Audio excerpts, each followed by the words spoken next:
हम इस चैप्टर में देख रहे थे, चैप्टर का नाम था अम्ल, क्षारक और लवण। चैप्टर 2 अम्ल, क्षारक व लवण, है ना। हमको इस चैप्टर में ये देखना था कि अम्ल क्या होते हैं, क्षारक क्या होते हैं और लवण क्या होते हैं। तो हमने शुरुआत से ही देखा कि भाई इनके बेसिक एग्जाम्पल जो हमारे आसपास देखने को मिलते हैं, जैसे नींबू में नींबू में सिट्रिक एसिड होता है, सिरके में एसिटिक एसिड होता है, इमली में टार्ट्रिक अम्ल होता है। एसिड हम HCl या H2SO4 का यूज करते हैं लैब में, हमारे घरों में टॉयलेट क्लीन करने के लिए भी अम्ल का यूज करते हैं। क्षारक नॉर्मली हमारे जैसे साबुन हो गया, हमारा इनो हो गया, ये सारी चीजें क्षारक है। इनो का इस्तेमाल आपको मालूम है एसिडिटी को दूर करने के लिए करते हैं। क्षारक में हो गया हमारा डिटर्जेंट पाउडर जो हो गया कपड़े धोने का, वो हम क्षारक के रूप में इस्तेमाल करते हैं। साबुन का हम हाथ धोने के लिए करते हैं। और लवण क्या होता है, लवण हम नॉर्मली जैसे ही नमक का मतलब लवण का नाम लेते तो हमारे सामने नमक आना चाहिए, NaCl। तो इसमें सबसे पहले इस चैप्टर में हमने देखा था सूचक। सूचक क्या होते हैं, अम्ल और क्षारक की उपस्थिति दिखाते हैं सूचक, है ना। मतलब बताते हैं कि विलयन अम्लीय है या क्षारकीय है। साथ ही साथ सूचकों के प्रकार देखे थे, प्राकृतिक और संश्लेषित हम देख चुके हैं, और मेरे ख्याल से आपको पता भी होगा प्राकृतिक सूचक कौन कौन से हैं और संश्लेषित सूचक कौन कौन से हैं, अपन बहुत बार चर्चा कर चुके हैं। उसके बाद दूसरा टॉपिक जो था थोड़ा सा लंबा टॉपिक था। दूसरा टॉपिक था अम्ल और क्षारक की रासायनिक अभिक्रिया। अम्ल, क्षारक, क्षारकों की रासायनिक अभिक्रिया। हालांकि मैंने जब पहले दिन पढ़ाया था तो एक स्क्रीनशॉट ले लिया था लैपटॉप में, मुझे आज वो दिखाना था ताकि वो चीज़ क्लियर हो जाए कि हमने पहले दिन ये पढ़ने का बोला था और हम ये पढ़ चुके हैं। 2.1 में हमने देखा कि प्रबल और दुर्बल अम्ल क्या होते हैं या क्षार क्या होते हैं। प्रबल और दुर्बल अम्ल और क्षारकों के बारे में जाना। दुर्बल अम्ल और क्षारक, है ना। कुछ तेज अम्ल होते हैं, कुछ तेज क्षारक होते हैं, कुछ दुर्बल अम्ल होते हैं, दुर्बल क्षारक होते हैं। प्रबल अम्ल के उदाहरण है HCl, H2SO4। प्रबल क्षारक के उदाहरण है NaOH, KOH, sodium hydroxide, potassium hydroxide. दुर्बल अम्ल के उदाहरण है टार्ट्रिक अम्ल, एसिटिक अम्ल और ऑक्सैलिक अम्ल। दुर्बल क्षारक का उदाहरण है मैग्नीशियम हाइड्रोक्साइड, कैल्शियम हाइड्रोक्साइड, है ना। हम देख चुके हैं, अब मेरे ख्याल से आपको फॉर्मूले भी याद होंगे, आपने लिखे होंगे। तो दूसरी बार में हमने देखी अम्ल की अभिक्रिया अगर हम धातु से करवाएं, किसी भी धातु से करवाएं, अम्ल या क्षारक दोनों ही लिख देता हूं, है ना। अम्ल या क्षारक की अभिक्रिया अगर हम धातु से करवाएं तो हमें क्या क्या प्राप्त होता है। अम्ल या क्षारक की अभिक्रिया किससे, धातु से।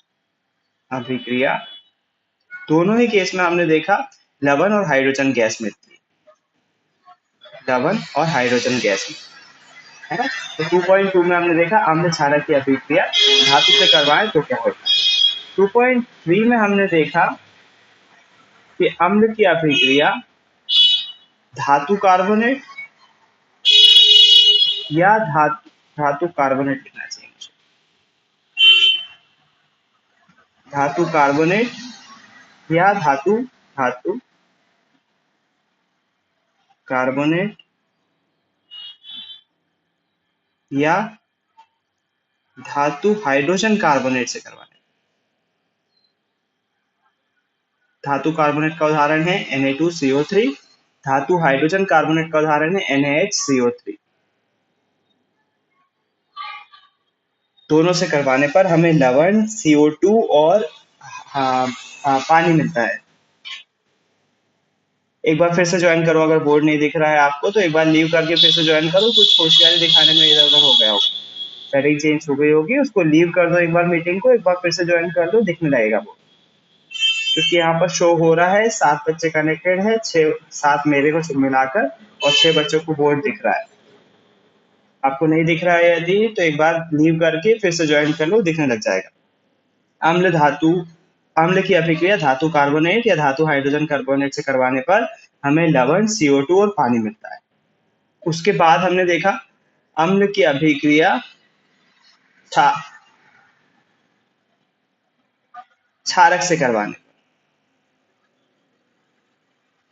इंटरनेट का इशू होगा सपना, अगर बाकी मेरा इशू होता तो सभी को आती है आवाज, सभी को आवाज क्लियर आ रही है, बाकी लोगों को?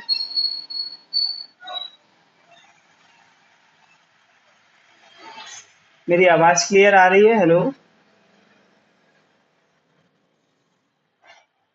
जिनको आवाज क्लियर आ रही है हाँ बोलो, नहीं तो मैं बोलूंगा कि मेरी मेरी तरफ से इशू है। नाम ले लेके बोलूं क्या? प्रियांशु को आ रही, श्रद्धा आवाज आ रही है मेरी?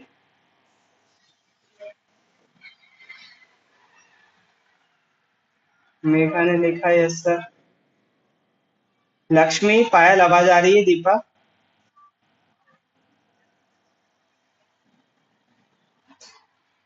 पायल, दीपा,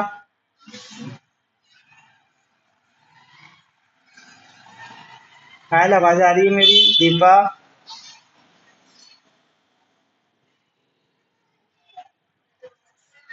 चौथी रिएक्शन देखी, सपना फिर से ज्वाइन करो लीव करके, आ जाएगा। अम्ल और क्षारक की अभिक्रिया देखी हमने। अम्ल और क्षारक की अभिक्रिया को उदासीनीकरण की अभिक्रिया कहते हैं। इसमें भी लवण और पानी मिलता है, उदासीनीकरण। 2.5 में हमने देखा अम्ल की अभिक्रिया धात्विक ऑक्साइड से करवाने पर। अम्ल की अभिक्रिया धात्विक ऑक्साइड से करवाने।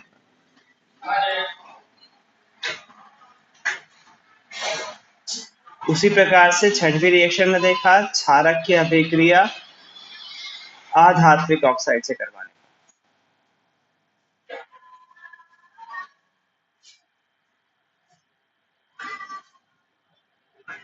तो ये हमने सारी रिएक्शन देखी थी। अगर इसमें किसी को डाउट हो तो आज फिर से पूछ लीजिएगा, ये सारी रिएक्शन फिर से बता दूंगा मैं, अगर अभी भी डाउट है इसमें तो, है ना? और अगर प्लीज इसमें मैसेज मत करा करो, मैसेज में कुछ इसमें दिखाई नहीं देते। अगर कुछ क्वेश्चन पूछना रहता है ना तो माइक से पूछ लिया करो, मैसेज यहाँ पढ़ नहीं पाता हूँ मैं। चलो, छठवां पॉइंट हमने देख लिया, ये सारे पॉइंट हम देख चुके हैं। इसके बाद यदि मैं बात करूं तो हमने क्या देखा? हमने तीसरा पॉइंट देखा पीएच पैमाना। सॉरी, हाँ तीसरा पॉइंट पीएच पैमाना देखा। नहीं, इससे पहले एक और टॉपिक था। तीसरा टॉपिक था इन दोनों में समानता, अम्ल और क्षारक में समानता। अम्ल क्षारक में समानता, जिसके तहत हमने पढ़ा आयंस के बारे में कि अम्लों में H प्लस आयन होते, इसी के तहत पढ़ा हमने। अम्लों में कौन से आयन होते हैं? H प्लस आयन, और क्षारकों में होते हैं OH माइनस। यदि अम्ल और क्षारक को हम पानी में नहीं घोलेंगे तो वो अम्लीय व्यवहार नहीं करेंगे, वो क्षारकीय व्यवहार नहीं करेंगे, वो एक पाउडर की तरह होंगे, सिंपल उदासीन, है ना? जब हम पानी में घोलते हैं तब ही अम्ल अम्लीय व्यवहार करते हैं और क्षारक क्षारकीय व्यवहार करते हैं। क्यों? क्योंकि जब पानी में घोलो तब ही H प्लस आयन उत्पन्न होता है, तब ही OH माइनस आयन उत्पन्न होता है। हमने एक प्रयोग करके भी देखा था, HCl गैस बनाई थी और लिटमस पेपर पर प्रवाहित करवाई थी, लेकिन लिटमस पेपर का रंग चेंज नहीं होता। क्यों नहीं होता? क्योंकि पानी की अनुपस्थिति में कोई सी भी गैस एक सिंपल उदासीन गैस की भांति काम करेगी, वो अम्ल या क्षारक की भांति काम नहीं करेगी, है ना? इसलिए पानी में घोलना इनको जरूरी है, और यही समानता है कि दोनों में आयंस पाए जाते हैं। इसी के बेस पर हमारा अगला टॉपिक था, जिसको हम चौथा टॉपिक बोलते हैं पीएच पैमाना।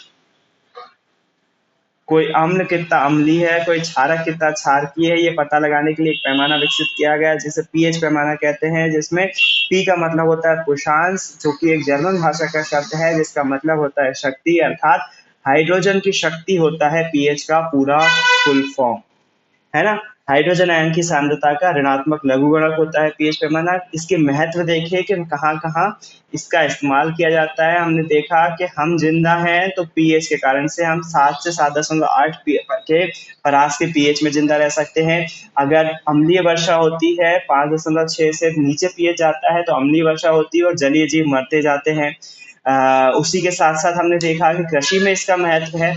मिट्टी की क्षारीयता या अम्लीयता को दूर करने के लिए उसमें उचित खाद मिलाई जाती है। अलग अलग फसलों के लिए अलग अलग प्रकार की पीएच मिट्टी चाहिए पड़ती है।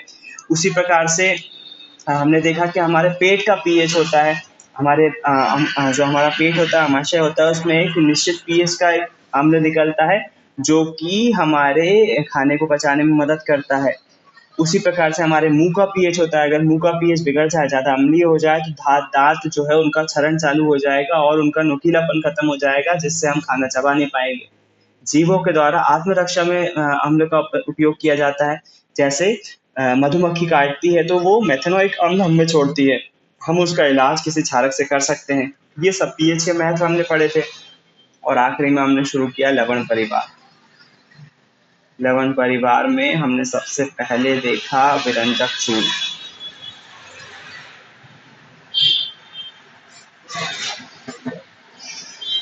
विरंजक चूर्ण के बाद हमने देखा खाने का सोडा, बेकिंग सोडा।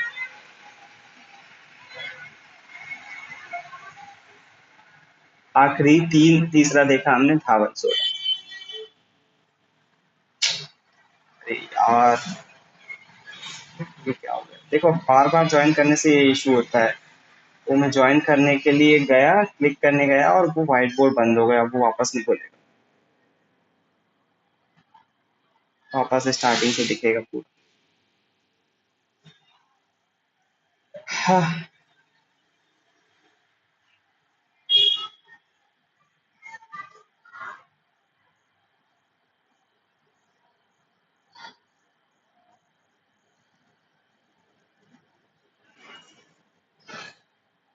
तो हमने 5वां टॉपिक, देखो ये गड़बड़ हो गया ना।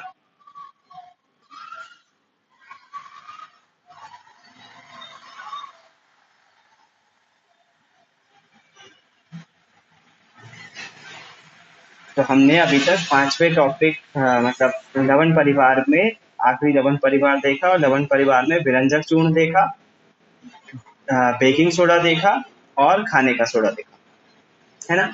विरंजक चूर्ण का फॉर्मूला होता है CaOCl2, कैल्शियम ऑक्सीक्लोराइड। खाने के सोडे का फॉर्मूला होता है NaHCO3, सोडियम हाइड्रोजन कार्बोनेट या सोडियम बाइकार्बोनेट। और धावन सोडा का फॉर्मूला होता है Na2CO3 डॉट 10H2। ये धावन सोडे का फॉर्मूला होता है।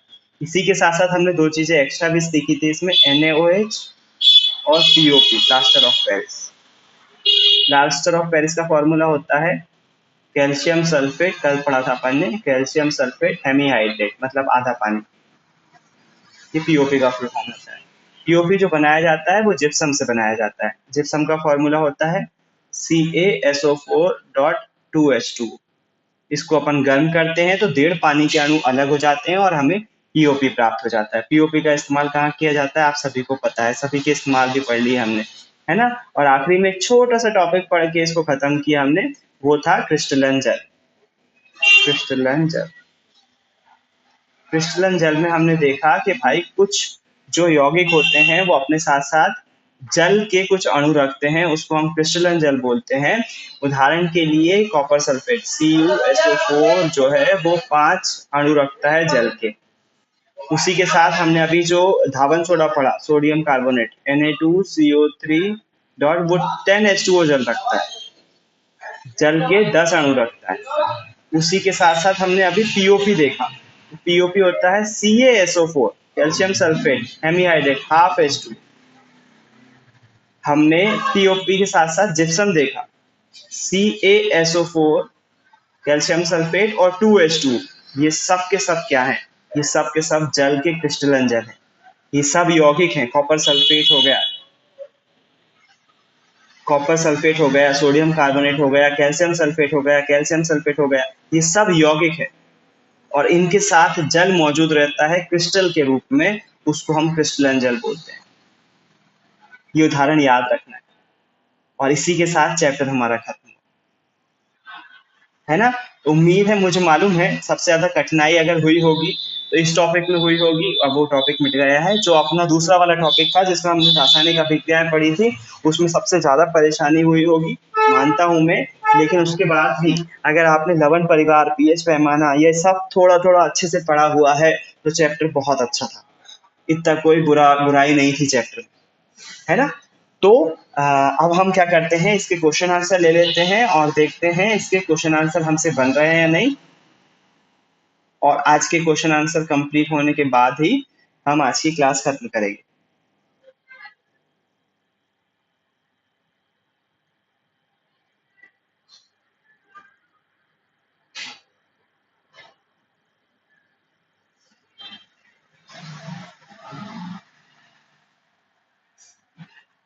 चैप्टर बहुत आसान था, इतना कोई बुरा नहीं था चैप्टर या बड़ा नहीं, बस स्टार्टिंग में थोड़ा सा। अब मैं बुक आगे बढ़ाते जाऊंगा, क्वेश्चन आंसर भी बताते जाऊंगा और आप लोगों को इसके ऑब्जेक्टिव्स भी बताते जाऊंगा कि ये ऑब्जेक्टिव याद रखना है, इसको हाईलाइट भी करना है, अगर आप कर सको तो। साथ साथ अगर बुक है तो कर सको तो अच्छी बात है, नहीं तो वीडियो रिकॉर्ड हो रही है, जब भी चाहो आप वीडियो देख सकते हो, आप वीडियो में उसको लगा सकते हो। यहाँ पर देखो, सबसे पहले तो हल्दी एक प्राकृतिक सूचक है, यहाँ सिखाता है हल्दी एक प्राकृतिक सूचक है ना। इसके बाद संश्लेषित सूचक कौन कौन से हैं? मेथिल ऑरेंज और फिनाप्थलीन। ठीक है। इसमें अम्ल और क्षार में अंतर लिखा हुआ है, जो कि आपको याद होगा ऑलरेडी, उस पर नहीं आ रहा। फिर नीचे आते हैं अपन, तो ये वाली चीज लिटमस विलियन काय से प्राप्त होता है? तो थैलाफाइटा समूह के लिचेन नमक पौधे से प्राप्त होता है। इसके अलावा प्राकृतिक पदार्थ कौन कौन से हैं? लाल पत्ता गोभी, हल्दी, लाल पत्ता गोभी, हल्दी, हाइड्रेंशिया, पिटूनिया और जेरानियम। आज तक नहीं पूछा गया है ये ऑब्जेक्ट, लेकिन फिर भी कहीं ना कहीं देखने को मिल जाएगा, परीक्षा अध्ययन में मिल जाएगा। ठीक है, ये अम्ल और क्षारक की उपस्थिति का सूचन करते हैं। इसके बाद यदि हम आगे बढ़े, तो यहाँ पर अम्ल और प्रबल अम्ल और दुर्बल अम्ल के नाम दिए हुए, जो कि मैं बात कर चुका हूँ। गंधीय सूचक के बारे में बात कर रहा था, तो गंधीय सूचक ये सभी होते हैं: प्याज का रस, वेनिला एसेंस, लौंग का तेल, ये सब जो है वो गंधीय सूचक है। अम्ल या क्षारक की उपस्थिति में ये अपना गंध चेंज कर लेते हैं। ठीक है, ये प्रैक्टिकल आपने बहुत अच्छे से पढ़ा था। जब अम्ल की अभिक्रिया धातु से करवाई जाती है तो हाइड्रोजन गैस निकलती है। जिंक की अभिक्रिया H2SO4 से करवाई थी तो हाइड्रोजन गैस। इसको करके देखिएगा क्लास में, बहुत अच्छा प्रैक्टिकल है, बहुत ज़रूरी है ना। इसके बाद यदि हम बात करें इसके क्वेश्चन आंसर्स की, ऑब्जेक्टिव हैं सारे यहाँ पर। चौक को देखो खड़िया बोलते हैं यहाँ पर, एक यहाँ पर आता है, चौक को खड़िया बोलते हैं। क्लास में मजाक बना सकते हो अगर आप, लेकिन चौक यूज होती हो तो चौक मतलब खड़िया। मेरे पहले बच्चे बहुत मजाक बना चुके हैं। अच्छा, क्वेश्चन देखो पहला, पीतल एवं तांबे के बर्तनों में दही एवं खट्टे पदार्थ को क्यों नहीं रखना चाहिए? पीतल और तांबे के बर्तनों में खट्टे पदार्थ को क्यों नहीं रखना चाहिए? आपको मालूम होना चाहिए कि जब भी हम धातु की अभिक्रिया करवाते हैं, धातु की अभिक्रिया अम्ल से करवाते हैं, तो एक रासायनिक अभिक्रिया होती है और हमें लवण और हाइड्रोजन गैस मिलती है ना। यदि आप खुद बताओ, यदि हम पीतल, तांबा जो कि धातु है, उसमें कोई खट्टा पदार्थ रखेंगे जो कि अवश्यंभावी है कि वो कोई अम्ल होगा, तो होगा क्या? जैसे ही हम धातु के बर्तन में कोई अम्ल रखेंगे, अभिक्रिया होगी, लवण बनेगा और हाइड्रोजन गैस बनेगी। ये लवण जो है ना हमारे लिए हानिकारक हो सकता है, हमारे स्वास्थ्य के लिए हानिकारक हो सकता है। इसीलिए हम धातु के बर्तनों में खट्टे पदार्थ नहीं रखते। ध्यान रहे, ये क्वेश्चन आंसर के आंसर जो मैं बोल रहा हूँ, तुमको एज इट इज कोई पूछता है तो पहली नंबर की फॉर्मेलिटी है कि आपको इसका आंसर एक लाइन में बताना आना चाहिए कि भाई क्यों बताओ, धातु के बर्तन में, पीतल के बर्तन में हम मई वगैरह क्यों नहीं रखते हैं, दही वगैरह क्यों नहीं रखते हैं? तो आपका आंसर होना चाहिए सर, धातु की अभिक्रिया अगर हम अम्ल से करवाते हैं, कोई भी धातु, कोई भी अम्ल हो, और उसकी अभिक्रिया करवाते हैं तो लवण और हाइड्रोजन गैस बनती है। और जो लवण यहाँ बन रहा है वो हमारे शरीर के लिए हानिकारक हो सकता है, क्योंकि हमें मालूम है दही और खट्टे पदार्थों में अम्ल जो है वो खट्टे होते हैं। दही और खट्टे पदार्थों में अम्ल होता है, और अगर हम किसी धातु में रख देंगे उसको, तो लवण बनेगा और हाइड्रोजन गैस बनेगी। तो लवण हमारे लिए हानिकारक हो सकता है, हाइड्रोजन गैस हमारे लिए हानिकारक हो सकती है। इसीलिए हम धातु के बर्तनों में कोई भी खट्टा पदार्थ नहीं रखते हैं, है ना। उम्मीद है आप आंसर दे पाओगे इसका। उसके बाद, धातु के साथ अम्ल की अभिक्रिया होने पर कौन सी गैस निकलती है? इसका आंसर तो देते बनना चाहिए। धातु के साथ अम्ल की अभिक्रिया होने पर सामान्यतः कौन सी गैस निकलती, कोई बताएगा आंसर? क्या है इसका आंसर? एग्जैक्टली, बहुत बढ़िया, हाइड्रोजन गैस निकलती। हम कैसे पता लगाएंगे कि ये गैस हाइड्रोजन गैस है? इसकी जांच करने का बोल रहे हैं वो। कुछ नहीं है, इस गैस को हम साबुन के पानी में अगर इसको हम प्रवाहित कर दें तो साबुन के पानी में जैसे इसको प्रवाहित करेंगे तो कुछ बुलबुले बनने लगेंगे।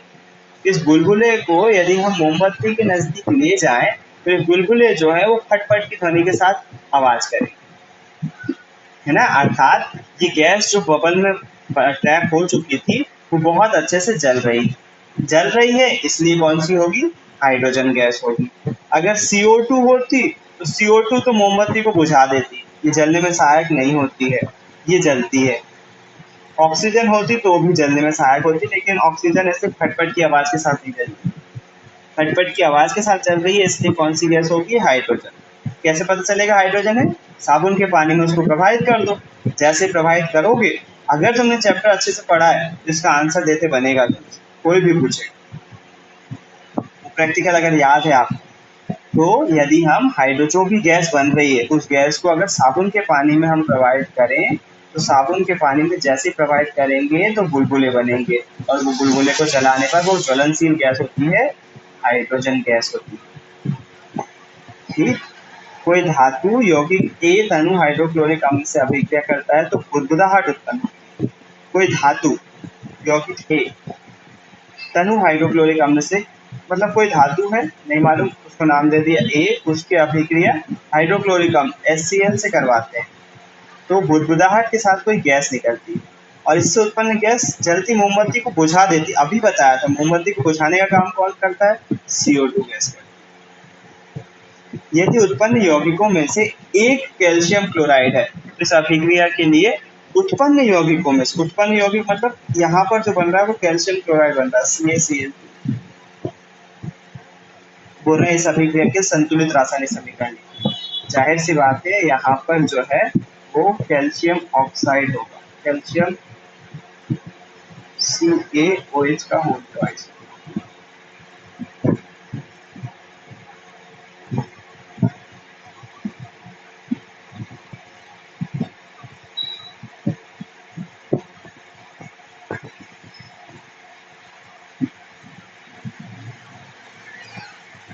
अपन को इसके लिए एक संतुलित रासायनिक समीकरण लिखना है। एक एक करके क्यों आ रहे हो, मेरे को समझ नहीं आ रहा। ये अच्छा ऑनलाइन क्लास है ना, ऑनलाइन क्लास ना हुई खैरात हो गई, जब चाहे अपन ज्वाइन कर ले, कोई टेंशन ही नहीं, कोई रोकने वाला ही नहीं, जब इच्छा हो गई आ गए, जब इच्छा हो गई चले गए, है ना? बहुत अच्छा है। रासायनिक अभिक्रिया लिखना पड़ेगी इसमें, तो रासायनिक अभिक्रिया होगी इसकी, कोई धातु यौगिक एक अणु हाइड्रोक्लोरिक अम्ल के साथ अभिक्रिया करता है तो बुदबुदाहट उत्पन्न होती है। तो वो यौगिक जो है, देखो मान लो इधर खाली छोड़ दो, ये वाला स्पेस खाली छोड़ दो, मैं तुमको बता रहा हूँ कैसे अप्रोच रहना चाहिए इसको सॉल्व करने की। कोई यौगिक है, नहीं पता कौन सा है, उसकी अभिक्रिया अगर हम HCl से करवाएं, HCl तो बोल रहे हैं एक गैस बनती है जो CO2 रहती है, वो जाहिर सी बात है तो मोमबत्ती को बुझा देती है, और साथ में उत्पन्न यौगिकों में से एक कैल्शियम क्लोराइड, कैल्शियम क्लोराइड मतलब होता है CaCl2, कैल्शियम क्लोराइड। इसके लिए हमको रासायनिक अभिक्रिया लिखना है। यहाँ पर देखो जाहिर सी बात है उत्पन्न रसायनों में H था ना यहाँ पर, तो यहाँ पर पक्के में H2O तो हो गए, 100% है। तीन चीजें बनेंगी यहाँ पर, और अभिक्रिया किससे करवाएं हम? यहाँ पर कैल्शियम चाहिए हमको, यहाँ पर कैल्शियम या तो कैल्शियम ऑक्साइड हो सकता है या कैल्शियम OH का होता है, कैल्शियम हाइड्रोक्साइड हो सकता है, या बस दो ही है, बुना बुझा हुआ चूना, बुझा हुआ चूना। कैल्शियम कार्बोनेट हो नहीं सकता, कैल्शियम कार्बोनेट CaCO3, सी नहीं है यहाँ, है सी है, कैल्शियम कार्बोनेट हो सकता है, तीन हो सकते हैं देखो। अब तीन में से कौन सा लगाएं? देखो आप यहाँ पर इसमें सी नहीं है, इसमें सी नहीं है, सी केवल और केवल इसमें है और सी चाहिए पड़ेगा हमको यहाँ पर, इसलिए यहाँ पर खाली स्थान में हम क्या लिखेंगे? खाली स्थान में लिखेंगे CaCO3। कैल्शियम ऑक्साइड वाले हम केवल तीन यौगिकों को जानते हैं, चूना पत्थर, बिना बुझा हुआ चूना और बुझा हुआ चूना, और कार्बन केवल और केवल चूना पत्थर में आता है, CaCO3 में आता है, इसलिए हम इसको लिख देंगे। अब रिएक्शन बैलेंस कर लेंगे, है ना? C एक है, C एक है, O3 है, O3 है, H एक ही है, इधर 2 है, इसको 2 करना पड़ेगा, 2 कर दिया, Cl भी 2 हो गया, Cl2 हो गया, Ca एक हो गया, Ca एक हो गया। एक बार क्वेश्चन को समझो, मुझे मालूम है समझ में नहीं आया ये वाला, लेकिन एक बार क्वेश्चन को समझो तब आंसर क्लियर हो जाएगा। कोई धातु यौगिक ए तनु हाइड्रोक्लोरिक अम्ल के साथ अभिक्रिया करता है तो बुदबुदाहट के साथ एक गैस बनती है और ये गैस जलती मोमबत्ती को बुझा देती है। अगर ऑक्सीजन या हाइड्रोजन गैस होती ना तो ये जलती हुई मोमबत्ती को और ज्यादा बढ़ा भड़का देती है ना, लेकिन बुझा दे रही है तो केवल अपने जाने माने एक ही गैस को बुझा देती है, वो है कार्बन डाइऑक्साइड गैस। और बोल रहा है यदि उत्पन्न यौगिकों में से एक कैल्शियम क्लोराइड, मतलब CO2 तो बन रही है, उसके साथ साथ कैल्शियम क्लोराइड भी बन रहा है, और हमको बोल रहे हैं इसके लिए संतुलित रासायनिक समीकरण लिखिए। तो हमको नहीं मालूम है यौगिक कौन सा है, हमने उसके लिए खालिस्तान छोड़ दिया। उसकी अभिक्रिया किससे करवाना है, HCl से करवाना है, ये पता है। और अभिक्रिया करवाने पर एक गैस बन रही है जो कि है CO2, साथ में बन रहा है कैल्शियम क्लोराइड CaCl2, ये बन रहा है। और यहाँ पर हाइड्रोजन है ना, तो जाहिर सी बात है यहाँ पर हाइड्रोजन है तो पानी तो बन ही रहा होगा। अब दिक्कत ये यहाँ पर क्या लिखे, यहाँ पर क्या लिखे, हमारे पास कैल्शियम, कैल्शियम आना चाहिए क्योंकि कैल्शियम क्लोराइड बन रहा है। कैल्शियम क्लोराइड बन रहा है तो कैल्शियम से जुड़े हुए 3 फॉर्मूले आप जानते हो, शुरुआत में पढ़ाया था। कैल्शियम ऑक्साइड बिना बुझा हुआ चूना, CaOH का होल ट्वाइस बुझा हुआ चूना कैल्शियम हाइड्रोक्साइड, और चूना पत्थर CaCO3। इन तीनों फॉर्मूले में से हमको C वाला चाहिए। C दोनों में नहीं है, केवल एक में ही है, अर्थात हम कौन सा फॉर्मूला लिखेंगे, हम लिखेंगे यहाँ पर चूना पत्थर का फॉर्मूला CaCO3, कैल्शियम कार्बोनेट की क्रिया HCl से करवाओ तो CO2 निकलेगी, कैल्शियम ऑक्लोराइड निकलेगा और पानी निकलेगा। बैलेंसिंग के लिए आगे तो लगाएंगे। बहुत अच्छी रिएक्शन है, अगर चैप्टर समझ में आया होगा तो बनेगी, क्यों नहीं बनेगी। आगे बढ़ते हैं क्वेश्चन। यहाँ पर ऑब्जेक्टिव है हाइड्रोजन आयन और हाइड्रोक्साइड आयन लिखा नहीं है इसमें, H+ आयन को हाईलाइट करोगे और OH- भी है ना, वो भी यहाँ पर लिख लेना, साइड में स्पेस इसलिए रहता है वो, यही सब चीजें नोट करने के लिए रहता है। आगे बढ़ते हैं, यहाँ पर HCl गैस जो है वो निकलती है और वो आयन सॉरी HCl गैस बनती है और वो अम्लीय नहीं होती। क्यों, क्योंकि उसमें पानी नहीं, जब तक पानी नहीं मिलाओगे तब तक आयन उत्पन्न नहीं होंगे, और आयन उत्पन्न होंगे तब ही वो अम्लीय कहलाए, ये अम्लीय व्यवहार प्रदर्शित। जहाँ पर क्षार की परिभाषा लिखी हुई है कृपया इसको हाईलाइट करें, है ना। इनके स्वाद कड़वे होते हैं क्षार के, तो हम लोग अपन उसमें ही पढ़ते हैं। उदासीनीकरण की प्रस्तुति है। यहाँ पर जो है पानी में अम्ल को मिलाएं कि अम्ल, तनु करते समय पानी में अम्ल को मिलाएं या अम्ल में पानी को मिलाएं, ये क्वेश्चन भी बनता है। तो मैंने बताया था पानी में अम्ल मिलाते हैं, तनु करना है ना, यदि हमको पतला करना है तो पानी लेंगे हम बीकर में, उसमें थोड़ा थोड़ा अम्ल मिलाते जाएंगे,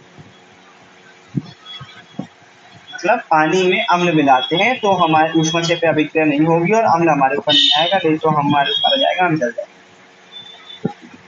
क्वेश्चन देखो, HCl, HNO3 आदि जलीय विलयन में अम्लीय अभिलक्षण क्यों प्रदर्शित करते हैं, जबकि अल्कोहल एवं ग्लूकोज जैसे यौगिकों के विलयन में अम्लीयता के अभिलक्षण प्रदर्शित नहीं होते।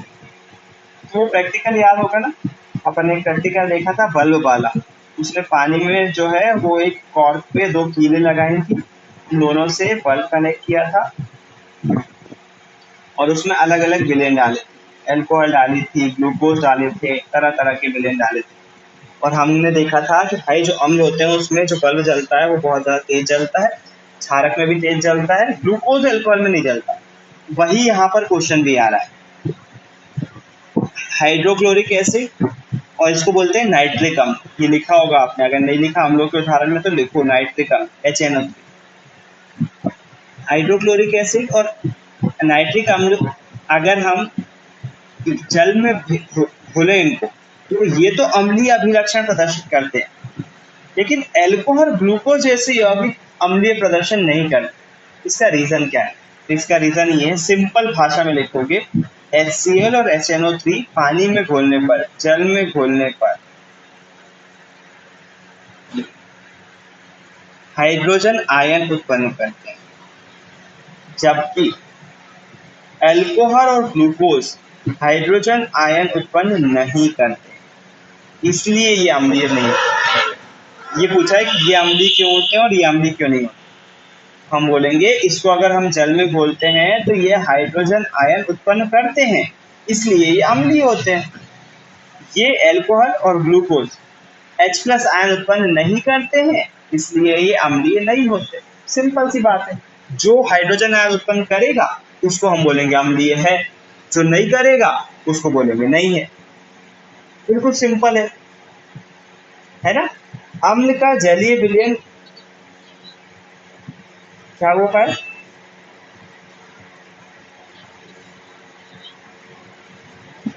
क्योंकि हाँ, कैसे पता चलेगा कि आयन उत्पन्न कर रहे हैं?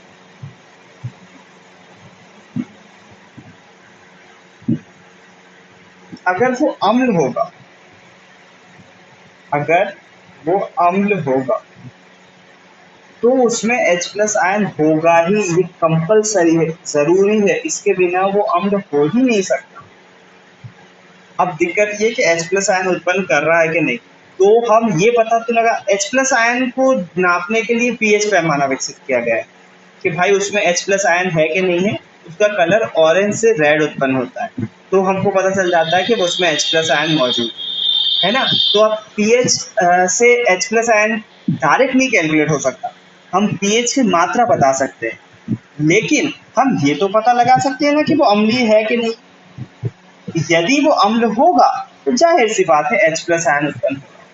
आपका क्वेश्चन है कि H+ आयन उत्पन्न हो रहा है कि नहीं, वो कैसे पता लगाएंगे? उसके लिए कोई मीटर या वो नहीं है, मशीन नहीं है हमारे पास कि H+ आयन उत्पन्न हो रहा है, लेकिन हम कॉमन सेंस से ये जरूर बता सकते हैं कि हाँ, अगर H+ आयन उत्पन्न हो रहा है तो वो अम्ल होगा, और अम्ल है तो H+ आयन उत्पन्न हो रहा होगा, पक्की बात है।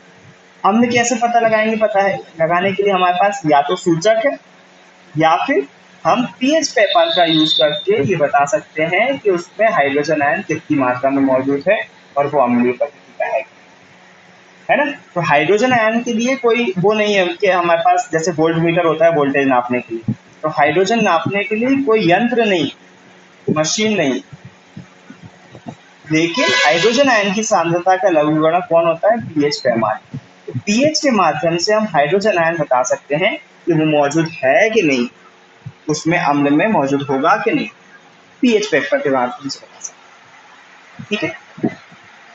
अम्ल का जलीय विलयन क्यों विद्युत का चालन करता है? इसका आंसर भी यही है भाई, अगर हम अम्ल को जल में घोलते हैं तो वो हाइड्रोजन आयन उत्पन्न करता है, और हाइड्रोजन आयन के कारण से ही अम्ल जो है वो विद्युत का चालन करने लगते हैं।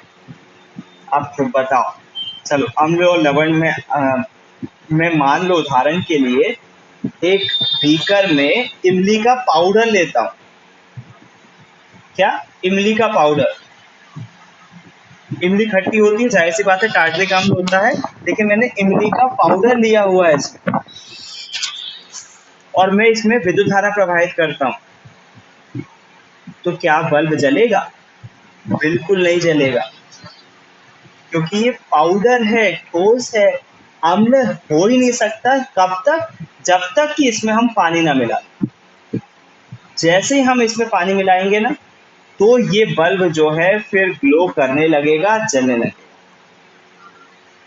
क्योंकि पानी मिलाते से ही इमली का पानी इसमें हाइड्रोजन आयन उत्पन्न करेगा और विद्युत धारा बहने लगेगी। क्वेश्चन यही है, अम्ल का जलीय विलयन क्यों विद्युत का चालन करता है?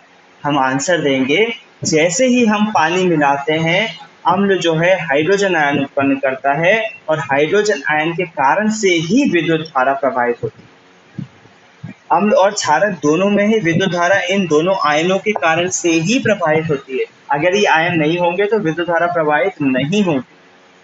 इसका आंसर भी एक लाइन में आप यही दोगे, अम्लों के जलीय विलयन में अम्ल जो है हाइड्रोजन आयन उत्पन्न करते हैं, इसलिए ये विद्युत का चालन करता है। ठीक है। अगला, शुष्क हाइड्रोक्लोरिक गैस, हाइड्रोक्लोरिक गैस मतलब HCl गैस, लिटमस पत्र के रंग को क्यों नहीं बदलती है? क्यों नहीं बदलती है? इसका रीजन भी यही होगा, क्योंकि शुष्क मतलब सूखी गैस। शुष्क मतलब होता है सूखी हुई गैस, मतलब पानी नहीं है उसमें। सूखी गैस, कौन सी गैस? HCl gas. अब ये तो अम्ल है ना, लेकिन सूखा हुआ है, पानी में नहीं है।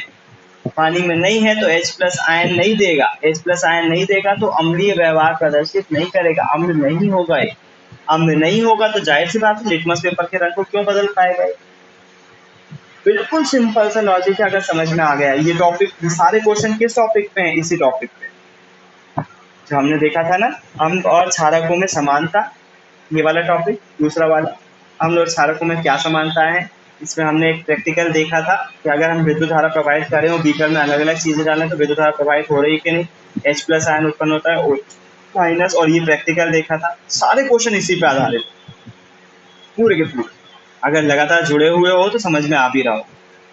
क्वेश्चन है, शुष्क हाइड्रोक्लोरिक गैस, सूखी हुई HCl गैस लिटमस पेपर का रंग क्यों नहीं बदल पाती है? तो अम्लीय है ना, लेकिन लिटमस पेपर का रंग क्यों नहीं बदल रही है? तो रीजन है, जो शुष्क गैस है वो, उसमें पानी नहीं होने के कारण से हाइड्रोजन आयन उत्पन्न नहीं हो पाते। हाइड्रोजन आयन उत्पन्न नहीं हो पाते हैं तो सूखी हुई जो HCl गैस है वो अम्ल नहीं है। अम्ल नहीं है तो लिटमस पेपर के रंग को क्यों चेंज करेगी? नहीं कर पाएगी। ठीक है, उम्मीद है समझ में आ रहा हो। अगर नहीं भी आ रहा ना तो यकीन करो, स्कूल में जब पढ़ोगे ना तो या तो तुमको कंफ्यूजन होगा या समझ में आ जाएगा। कंफ्यूजन होगा तो एक बार पूछिएगा, जब दूसरी बार मेरे से पढ़ोगे तो बिल्कुल 100% ये चीज बनेगी आपसे। और अगर स्कूल में बन जाता तो कोई प्रॉब्लम है ही नहीं, है ना। अगर क्वेश्चन आते हैं तो प्लीज प्लीज उसको बुक में नोट करो, क्वेश्चंस को। क्वेश्चन आना चाहिए। अगर समझ में नहीं आया है, कुछ कंफ्यूजन रह गई है तो उसको बुक में पीछे नोट करो, मुझसे पूछो कि किस तरह का डाउट आया है, कि क्यों आया है। अगर बैरागढ़ के बच्चे हो स्कूल में पूछो, MM के बच्चे हो संडे को प्रैक्टिकल क्लास लगेगी उसमें पूछो, लेकिन पूछो, क्वेश्चन बनना चाहिए, क्वेश्चन आना चाहिए दिमाग में। अगर दिल हो ना, क्वेश्चन उत्पन्न हो रहा है ना कुछ, तो फिर मैं कुछ ही नहीं कर सकता। आप लोग को समझ में नहीं आ रहा। अम्ल को तनुकृत करते समय मतलब पतला करते समय, यह क्यों अनुशंसित करते हैं कि अम्ल को जल में मिलाना चाहिए, ना कि जल को अम्ल? आंसर आपको पता है। यदि हम अम्ल में जल को मिलाएंगे तो क्या होगा? अम्ल उछल कर हम पर आ जाएगा, ऊष्मक्षेपी अभिक्रिया होगी और हम पर आ जाएगा। इस अम्ल को जल में मिलाते